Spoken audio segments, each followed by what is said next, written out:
Hey, this is Kina Knisley, and this is Real Talk about real estate. I'm with Keller Williams in Honolulu, and I am with Jerry Niesman, who covers Fort Myers, Florida, and Cape Coral. So, Jerry, thanks for being with us today. So, how are things in your area?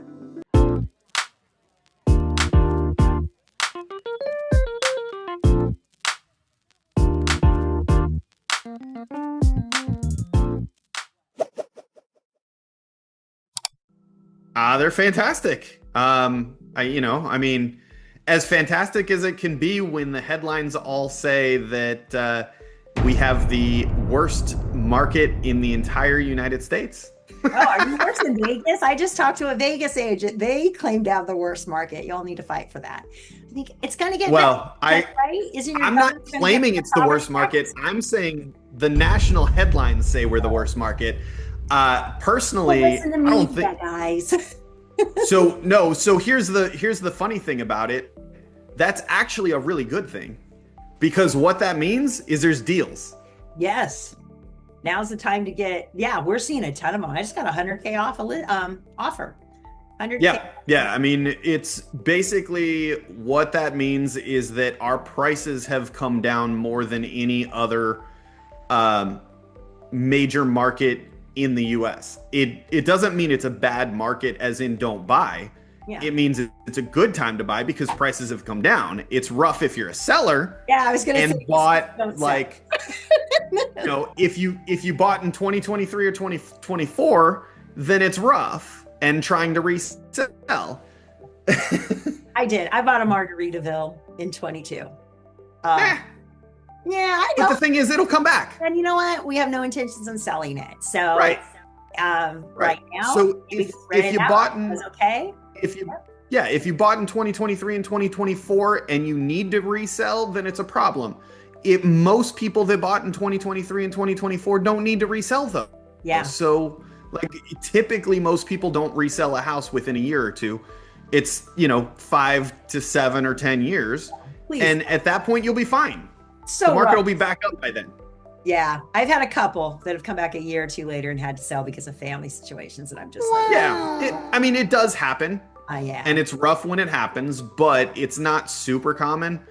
So at the end of the day, if you don't need to resell, it's not a big deal. And if you bought before that, you're still up. So yeah. So it's buy and hold, right? Just buy and wait.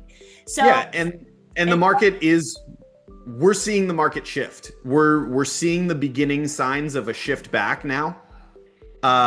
So it's we've now had three months in a row of increased year-over-year sales increases. Oh wow! So now that we're starting to see the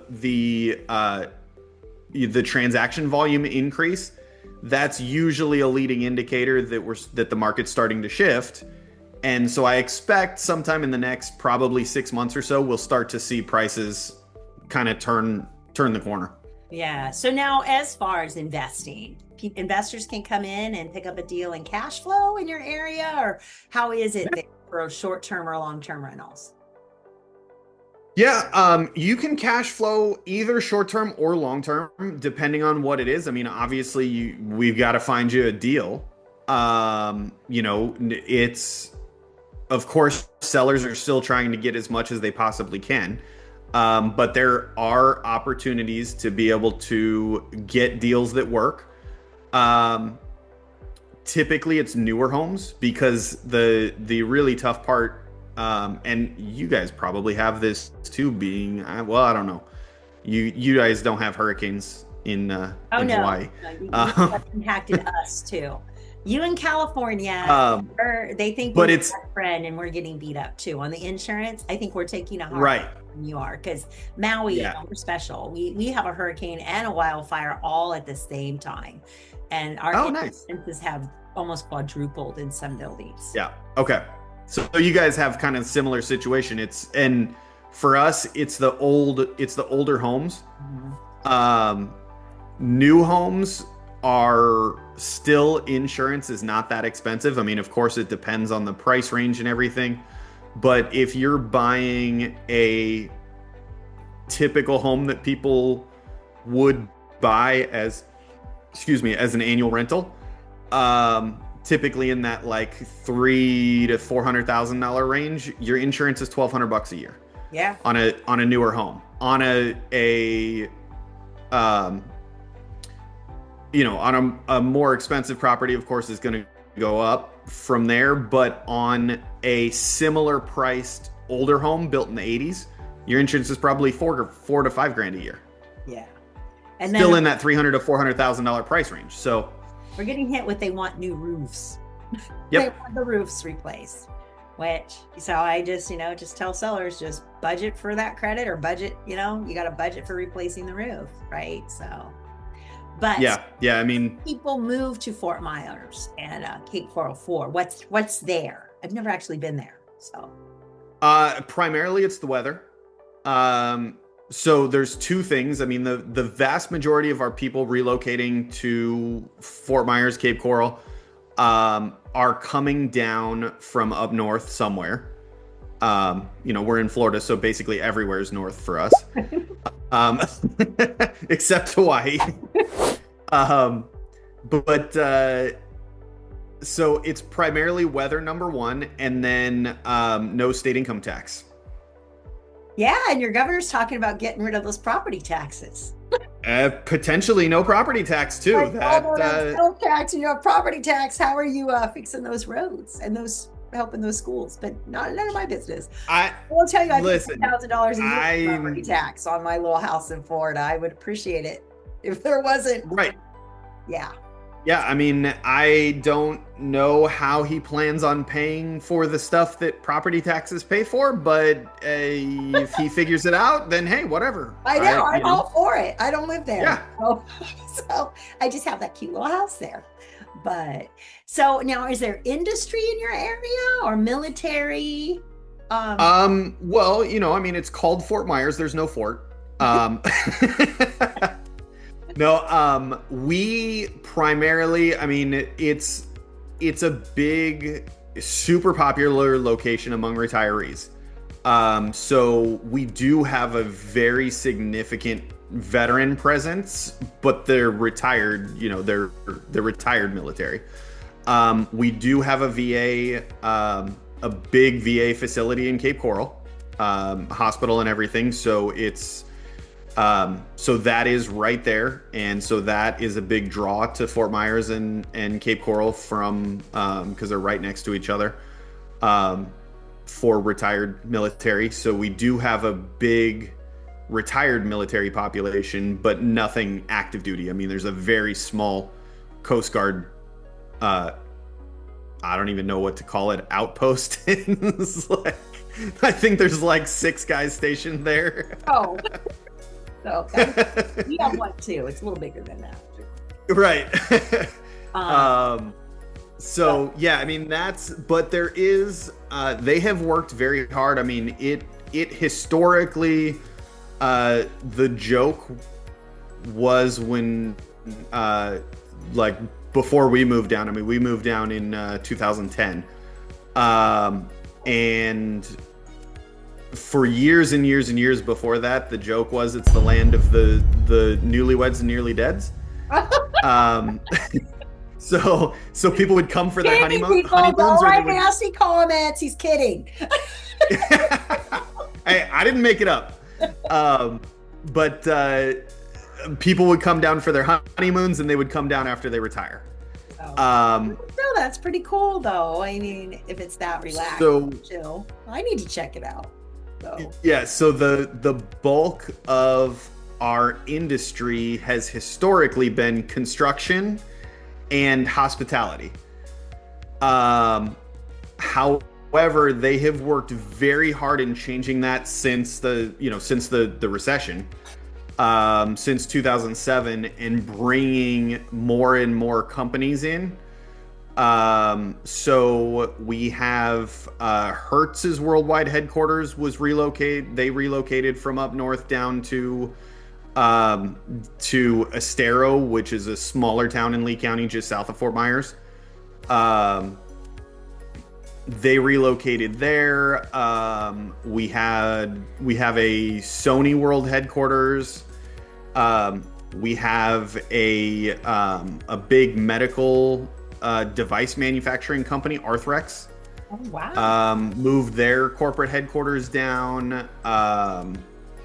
We have a pretty significant. We've had a lot of big international companies and large national companies move down because it's tax friendly for them. Yeah. Their employees want to come because it gets them out of the cold. It gets them, they have no state income tax. So they,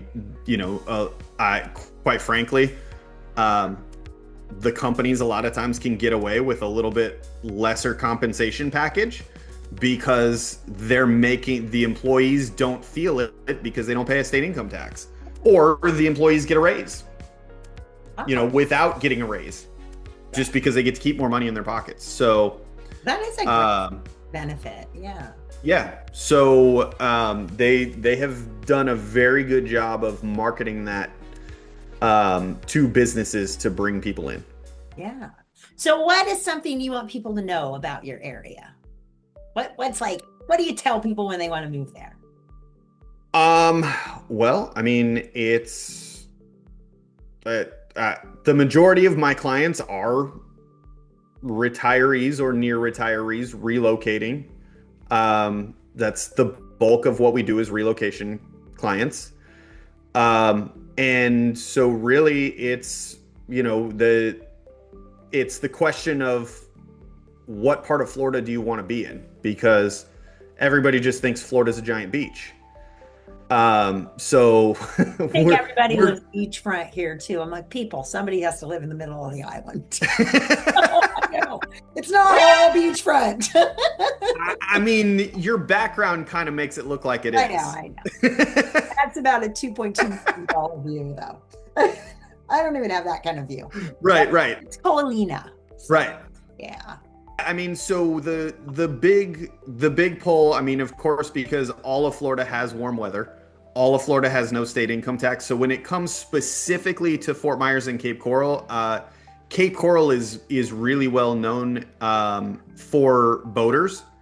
So if you are a boater, if you want to have your boat in your own backyard, or whether it's fishing, just cruising, pulling up sandbars or shelling or whatever, Cape Coral has more miles of canals than Venice, Italy. Oh, really? Of Gulf access canals, so you can get out into the Gulf. Keep your boat right in your backyard. You go out whenever you want. You hop on your boat. You go through your canals. Go out into the Gulf. Cool. So that's the really big draw for Cape Coral. Also, Cape Coral has excellent schools. In some of the best schools in terms of Lee County. So it is a big draw for families as well. And the city has been putting a lot of money into adding amenities. They've built like 12 new parks in the last 2 years. Huge tennis and pickleball facility. I think they got like 18 pickleball courts and 12 tennis courts and all kinds of stuff. So they're working really hard at adding public amenities for people, because quite frankly, there was not a lot of that in years prior. So they're really finally starting to put stuff like that in. Wow. So that's really nice. So this has been Kina Knisley with Real Talk About Real Estate. Thank you so much, Jerry, for sharing about your area. I'll see you guys next time.